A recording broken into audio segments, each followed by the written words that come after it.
Hello everyone, this is Sujeet Kumar Jha and you are watching Irodov School of Physics. इस video में हम लोग veg constraint motion के बारे में सीखेंगे। लेकिन वेज कॉन्स्ट्रेंट सीखने से पहले आप ये क्लियर कर लें कि आपने स्ट्रिंग कॉन्स्ट्रेंट पे बेस्ड मेरा वीडियो पूरा देखा है या नहीं। वो वीडियो को पूरा देख लें, उसमें मैंने बहुत ही यूनिक कॉन्सेप्ट से स्ट्रिंग कॉन्स्ट्रेंट पे बेस्ड क्वेश्चन को कैसे बनाया जाए मैंने बताया है, बहुत ही यूनिक कॉन्सेप्ट से। आप जब देखेंगे सीखेंगे तो आपको बहुत कुछ नया सीखने को मिलेगा। चलिए फिर वेज कॉन्स्ट्रेंट हम लोग स्टार्ट करते हैं। वेज कॉन्स्ट्रेंट एक ऐसा टॉपिक है जिससे लॉज ऑफ मोशन के कुछ टिपिकल क्वेश्चन बहुत आसानी से बन जाते हैं। देखिए, इसमें कुछ मैं कॉन्सेप्ट सिखा देता हूँ आपको, उसके बाद इस पे बेस्ड कुछ एग्जाम्पल हम लोग करेंगे। सबसे पहले जैसे मान लीजिए कि ये दो ब्लॉक है, ये ब्लॉक ए है, ये ब्लॉक बी है। ब्लॉक बी ब्लॉक जो है ब्लॉक ए ब्लॉक पे रखा हुआ है। अब कुछ इस तरीके से ए का मोशन हो रहा है, ए का मोशन इस तरफ हो रहा है v2 वेलोसिटी से, जो कि परपेंडिकुलर कॉन्टैक्ट सरफेस के परपेंडिकुलर लाइन से θ2 एंगल बना रहा है। और बी का वेलोसिटी है v1 जो कि परपेंडिकुलर लाइन से θ1 एंगल बना रहा है। तो आप ये समझ सकते हैं कि यदि इन दोनों के बीच का कॉन्टैक्ट नहीं छूटे तो कंडीशन ये होना चाहिए कि परपेंडिकुलर डायरेक्शन में दोनों ऑब्जेक्ट का वेलोसिटी सेम हो जाना चाहिए, तभी इन दोनों के बीच में कोई कांटेक्ट नहीं छूटेगा। आप ये भी कह सकते हैं कि यदि परपेंडिकुलर डायरेक्शन है, मतलब कांटेक्ट सरफेस के परपेंडिकुलर डायरेक्शन में यदि relative velocity of A with respect to B, इसको यदि y एक्सिस मान लें, इसको x एक्सिस मान लें, along y axis equals to क्या हो जाना चाहिए, 0 हो जाना चाहिए। ठीक है, तो परपेंडिकुलर डायरेक्शन में रिलेटिव एक्सेलेरेशन भी क्या हो जाना चाहिए, 0 हो जाना चाहिए। यदि ऐसा हो जाता है तो आप कहेंगे कि इन दोनों के बीच का कांटेक्ट नहीं छूटेगा। ओके, इन दोनों के बीच में कुछ न कुछ नॉर्मल रिएक्शन लगता रहेगा। ओके, अब इसी तरीके से आप कह सकते हैं यदि आप रिलेटिव वेलोसिटी को 0 कर रहे हैं या रिलेटिव एक्सेलेरेशन को 0 कर रहे हैं, इसका मतलब है कि परपेंडिकुलर डायरेक्शन में जो वेलोसिटी का कंपोनेंट है वो बराबर होगा।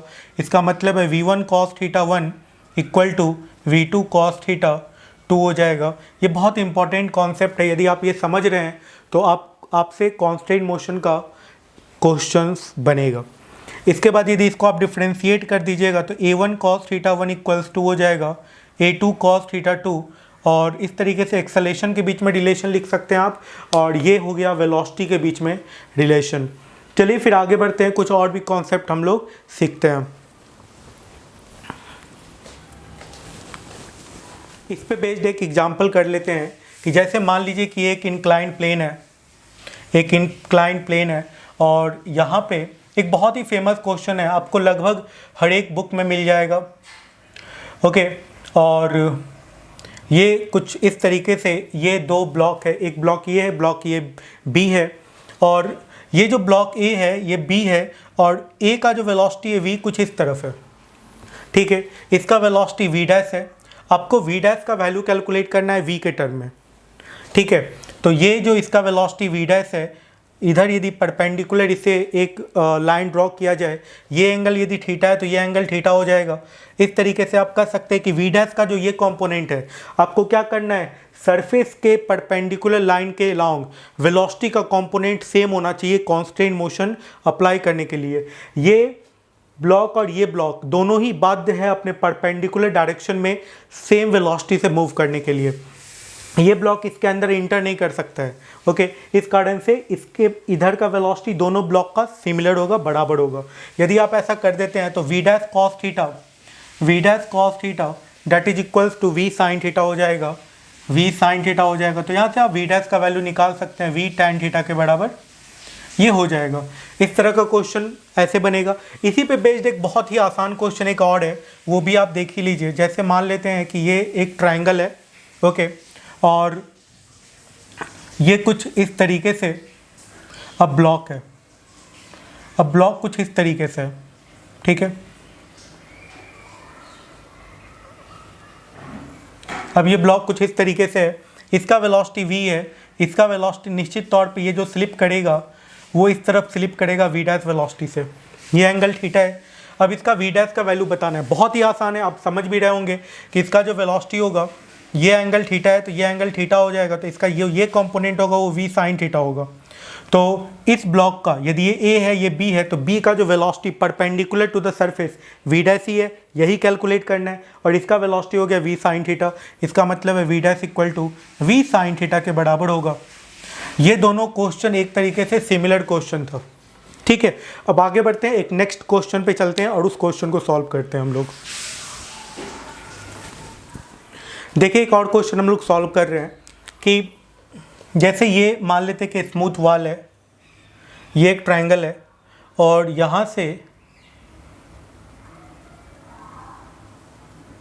एक स्फीयर है, ये एक ट्रायंगल है, ये v वेलोसिटी से चल रहा है और इस बॉल का, इस स्फीयर का वेलोसिटी कैलकुलेट करना है। देखिएगा ये v वेलोसिटी से चल रहा है, ये एंगल थीटा दिया हुआ है, ओके। इसका वेलोसिटी v डैश मान लेते हैं, क्योंकि ये जब सरफेस स्मूथ है तो ये जैसे जैसे इस तरफ जाएगा तो स्फीयर निश्चित तौर पे v डैश वेलोसिटी से इस तरफ जाएगा। इसका भी v डैश का वेलोसिटी v tan थीटा ही आना है। कैसे आएगा? इस तरह का जो भी क्वेश्चन होता है ना इस कॉन्सेप्ट से रिलेटेड, इसका वेलोसिटी या एक्सेलेरेशन, डाउनवर्ड एक्सेलेरेशन या downward velocity v tan theta a tan theta ही आता है, ऐसा ही आता है, ठीक है। आप भी यदि ज़्यादा प्रैक्टिस कीजिएगा तो समझ जाइएगा किस तरीके से इस तरह के सिमिलर क्वेश्चन में आप अप्लाई कर पाइएगा और बहुत आसानी से आप सीधा वैल्यू कैलकुलेट करके लिख पाइएगा। देखिएगा यहाँ पे, तो इसका यदि v, इसका वेलोसिटी यदि v इधर इस तरफ है, यदि परपेंडिकुलर डायरेक्शन में इसका वेलोसिटी लिखा जाए तो v साइन थीटा हो जाएगा। इसका वेलोसिटी ये थीटा है तो ये थीटा होगा और इस तरफ हो जाएगा v डैश कॉस थीटा। यदि आप इन दोनों को इक्वेट कर दें तो v डैश का वैल्यू हो जाएगा v tan थीटा। देख रहे हैं कितना आसानी से ये कैलकुलेट होता चला जा रहा है। तो नेक्स्ट एग्जांपल है कि जैसे ये एक इंक्लाइंड प्लेन है और इस इंक्लाइंड प्लेन पे एक दूसरा इंक्लाइंड प्लेन रखा हुआ है, इस पर एक ब्लॉक रखा हुआ है, ठीक है। ये नीचे वाला जो प्लेन है ये फिक्स प्लेन है और ये जो ट्रायंगुलर वेज है, ये जो ट्रायंगुलर वेज है ये इस तरफ आ रहा है v वेलोसिटी से। आपको इसका वेलोसिटी बताना है, इसका वेलोसिटी। सारा सरफेस स्मूथ है, सारा सरफेस क्या है भाई? स्मूथ है, ओके। तो वेलोसिटी v जो इधर है, देखिए इन दोनों के बीच में वेज कांस्टेंट लगेगा। ये तो फिक्स है ना, नीचे वाला प्लेट, नीचे वाला जो ट्रायंगुलर सरफेस है वो फिक्स है, तो इन दोनों के बीच में वेज कांस्टेंट लगेगा। यदि आप एक परपेंडिकुलर लाइन ड्रॉ करें तो इस ब्लॉक पे कोई हॉरिजेंटल डायरेक्शन में कोई फोर्स नहीं लगेगा क्योंकि स्मूथ है, तो नीचे ये मान लेते हैं कि v डैश वेलोसिटी से जाएगा। तो यदि ये एंगल थीटा है तो ये एंगल थीटा होगा और इसका ये कंपोनेंट हो जाएगा v साइन थीटा, ठीक है। और परपेंडिकुलर सरफेस के परपेंडिकुलर ऑब्जेक्ट का वेलोसिटी इक्वल होता है, एक्सेलेरेशन इक्वल होता है, तो v डैश का वैल्यू हो गया v साइन थीटा। देख रहे हैं ना कितना आसानी से वेज कांस्टेंट पे बेस्ड क्वेश्चन बनता जा रहा है। चलिए फिर नेक्स्ट क्वेश्चन में चलते हैं, कुछ और भी पॉइंट्स हम लोग सीख लेते हैं। डिफरेंट क्वेश्चन हम लोग करने जा रहे हैं। जैसे मान लेते हैं कि ये एक ट्रायंगुलर सरफेस, ट्रायंगुलर ब्लॉक है, मूवेबल ट्रायंगुलर ब्लॉक है। यहाँ पे एक पुल्ली लगा हुआ है, एक स्ट्रिंग इससे कनेक्टेड है और यहाँ से एक ब्लॉक भी जुड़ा हुआ है, ठीक है। तो कुछ इस तरीके से, और इसमें बताना है कि इस ब्लॉक का, ब्लॉक ए इसको ब्लॉक बी कर देते हैं, ब्लॉक बी का वेलोसिटी v है, ठीक है। तो क्वेश्चन में है find the velocity of block A first में विथ रिस्पेक्ट टू ग्राउंड और सेकेंड में with respect to wedge B, कुछ इस तरीके से। तो अब आपको यदि इस क्वेश्चन को बनाना है तो इसमें सबसे पहले एक वेज कांस्टेंट लगेगा, तो वेज कांस्टेंट के कारण ये इस तरफ नहीं जा पाएगा, ठीक है, क्योंकि परपेंडिकुलर डायरेक्शन में जब इसका वेलोसिटी नहीं है तो इसका भी वेलोसिटी नहीं होगा, ओके। तो अब स्ट्रिंग कांस्टेंट लगाएंगे, इसका लेंथ L1 मानते हैं, इसका लेंथ L2 मानते हैं। यदि किसी आदमी को इस पर आप बैठा दो, अब समझना, यदि आप इस किसी आदमी को इस पे बैठा दो, ठीक है, तो L1 plus L2 equals to constant होगा ना। L1 plus L2 equals to क्या हो जाएगा, कॉन्स्टेंट हो जाएगा। यदि आप डिफ्रेंशिएट कर दो dL1/dt प्लस dL2/dt और कांस्टेंट का डिफ्रेंशिएशन क्या हो जाएगा, 0 हो जाएगा। इस आदमी के लिए ये जो पुल्ली है ये रेस्ट में दिखेगा, ये पुल्ली मूव नहीं कर रहा है। इस आदमी को दिखेगा कि ये पुल्ली मूव नहीं कर रहा है, ओके। और इस आदमी को दिखेगा कि ये जो सरफेस है, ये जो वाल है वो इस तरफ v वेलोसिटी से आ रहा है। इस आदमी को दिखेगा कि ये जो वाल है वो इस तरफ आ रहा है v वेलोसिटी से, ठीक है। तो dL1/dt ये v वेलोसिटी से इस तरफ आ रहा है, इस आदमी को दिखेगा। तो dL1/dt का वैल्यू क्या आएगा, नज़दीक जा रहा है तो -v हो जाएगा। और dL2/dt देखिए ये v से नज़दीक जा रहा है, इसका वेलोसिटी v डैश मान लेते हैं और v डैश से ये दूर जा रहा है, ठीक है। तो यहाँ पे क्या हो जाएगा, प्लस v डैश, dL2/dt का वैल्यू ये बराबर 0 हो जाएगा, v डैश का वैल्यू v आ गया है ना। तो इस आदमी को दिखेगा कि ये जो ब्लॉक है ये v वेलोसिटी से इक्वल वेलोसिटी से इस तरफ जा रहे हैं, ठीक है। ये हो गया v डैश, ये हो गया velocity of wedge A with respect to wedge B। इसका आंसर हो गया।